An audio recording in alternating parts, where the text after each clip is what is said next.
കാല് ഇങ്ങോട്ട് സ്റ്റെപ്പ് നിങ്ങോട്ട് ഇറക്കുകയും ഒന്നും മടുത്ത്. സ്വന്തം കാല് വരെ നിങ്ങളെ മടുത്തു. അപ്പൊ അത്ര നല്ല സ്വഭാവമാണ്. കാലൊന്ന് പരിശോധിക്കാം. ഒന്ന് പരിശോധിച്ച് നോക്കൂ. അയ്യോ, വേദനയുണ്ടോ? അല്ല, ചെറിയൊരു വികാരം. വികാരമോ? അല്ല, വേദന. വേദനയില്ല, വികാരം. വേദന. അയ്യോ, പ്ലാസ്റ്റർ നിർബന്ധമായിട്ടും വേണ്ട ഒരു കാര്യമാണ്. ഞാൻ ഉള്ള കാര്യം പറഞ്ഞില്ല, എനിക്ക് പ്ലാസ്റ്റർ ഇടണം ഇപ്പൊ. ഡോക്ടർ, എനിക്ക് തോന്നുന്നതേ ഇയാൾക്കേ അസ്ഥിയുടെ അസുഖം അല്ല, ഞരമ്പിന്റെ അസുഖം എന്നാ എനിക്ക് തോന്നുന്നത്. എന്തുകൊണ്ട് ഇയാളെ ചീട്ടൊക്കെ എടുത്ത് വെച്ചേക്കുന്നത്? എന്തോ ഇയാളുടെ പേരെന്തോ? ഇത് എന്റെ പേര് ചോറ്റുപാത്രത്തിൽ കറിയ. ചോറ്റുപാത്രത്തിൽ കറിയല്ലാതെ പിന്നെ മണ്ണ് വാരിയിടാൻ പറ്റുമോ? എന്താ ചെയ്യുന്നത്? എനിക്ക് പ്ലാസ്റ്റർ ഇടണം. പൊന്നു ഡോക്ടറെ, എനിക്ക് പെട്ടെന്ന് പോണം. എന്റെ ഭാര്യയാണെങ്കിൽ ഒരു കൈകെട്ടിക്കളിയുടെ ആശാട്ടിയാ. കൈവെട്ടിക്കളി ഉണ്ടോ? അങ്ങനെയാണെങ്കിൽ ആ കൈവെട്ടിയ ആൾക്കാരെ എല്ലാം കൊണ്ടുവരും. ഞാൻ പ്ലാസ്റ്റർ ഇട്ട് റെഡിയാക്കി തരാം. ഡോക്ടർ, അതല്ല പറഞ്ഞത്. ഡോക്ടർ, ഇയാളെ കാല് ശരിക്കും പരിശോധിച്ച് എന്താന്ന് വെച്ചാൽ മരുന്ന് കൊടുക്ക്.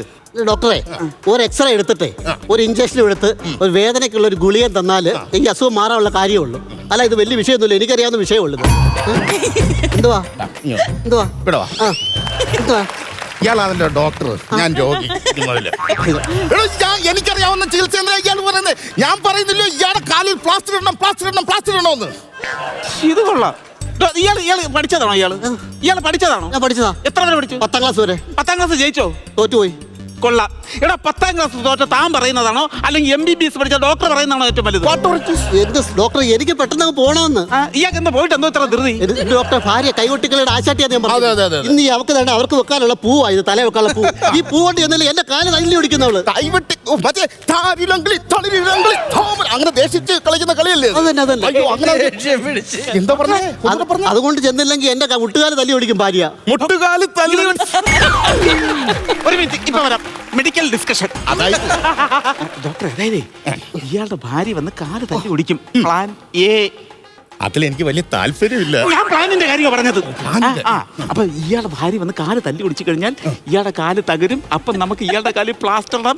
സാറിന്റെ 6000 തികയുകയും ചെയ്യും. അങ്ങനെ നമുക്ക് ഒരു കാര്യം ചെയ്യാം. ഞാൻ നയത്തിൽ അയാളെ പിടിച്ചു വെച്ചിരുന്ന സമയത്ത് അയാളുടെ ഇതങ്ങ് മാറ്റി കൊടുത്താൽ മതി. മാറ്റി കൊടുക്കണം. ഡോക്ടറെ, ചോറ്റുപാത്രത്തിൽ അറിയാ. ഡോക്ടർ വിരമിക്കുന്ന ദിവസമല്ലേ? അതെ അതെ. അപ്പൊ ഈ ഡോക്ടറെ, ഈ അസ്ഥിരോഗം തന്നെ തിരഞ്ഞെടുക്കാൻ എന്താ കാരണം? അസ്ഥിരോഗം തന്നെ തിരഞ്ഞെടുക്കാൻ കാരണം അതിന് വലിയ കഥയാണ്. അതായത് ഞാൻ സ്കൂളിൽ പഠിക്കുന്ന സമയത്ത് ഞാനും ഒരു പെൺകുട്ടിയും കൂടെ അസ്ഥിക്ക് പിടിച്ച ഒരു പ്രണയമുണ്ടായിരുന്നു. അങ്ങനെ എന്നിട്ട് 64 ഇപ്പൊ കാലിനൊരു കുരുവില്ലല്ലോ പെണ്ണും പ്രണയത്തിന്റെ കാര്യം പറയുമ്പോഴത്തേക്ക്. അങ്ങനെ അസ്ഥിക്ക് പിടിച്ച പ്രണയം കഴിച്ചപ്പോഴത്തേക്ക് നടന്നുകൊണ്ടിരിക്കുന്ന സമയത്ത് അവളുടെ ആങ്ങളമാരും അമ്മാച്ചന്മാരും കൂടെ ചേർന്നുകൊണ്ട് എന്റെ അസ്ഥികൾ ഓരോന്നോരോന്നായി ഓടിച്ചു. അങ്ങനെയാണ് ഞാൻ അകൽച്ചയുടെ വേദന ആദ്യമായിട്ട് അറിയുന്നത്. ആ പെണ്ണകന്നു പോയതിന്റെ വേദനയാണോ? പെണ്ണകന്നു പോയതിന്റെ അല്ല, അമ്മ ഓടിച്ച അസ്ഥികൾ ഓരോന്നും അകലിന്റെ ഒരു വേദന. എന്റെ പൊന്നു മോനെ, അത് നമ്മൾ സഹിക്കത്തില്ല.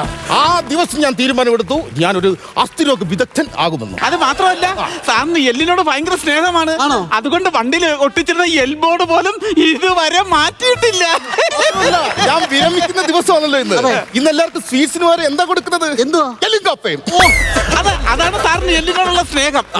അപ്പൊ എനിക്ക് പെട്ടെന്ന് സിസ്റ്ററെ, എന്റെ പൂ സഞ്ചി വിടുന്ന എന്ത്? പൂവോ? എന്റെ പൂ സഞ്ചി